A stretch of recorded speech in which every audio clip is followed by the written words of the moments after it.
ওই যে মসজিদে আইসা গাট্টি গুটি লয়ে থাকে না, তবলিগ করতে আয় না।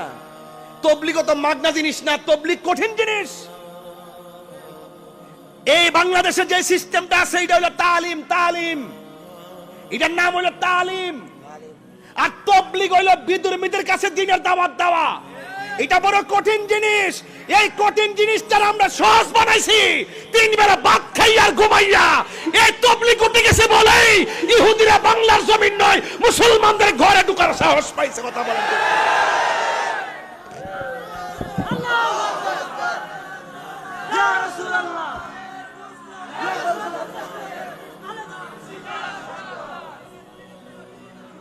আজকে আমরা কঠিন জিনিসটা সহজ বানাই, সহজে কঠিন বানাই।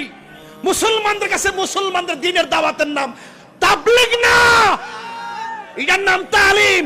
তাবলীগ করছে খাজা গরিবে নওয়াজ। তিনি আসার আগে এই ভারতবর্ষে একটা মুসলমান ছিল না। ওনার ইন্তেকালের পরে 90 লক্ষ মুসলমান তার জানাজায় শরীক হয়েছে।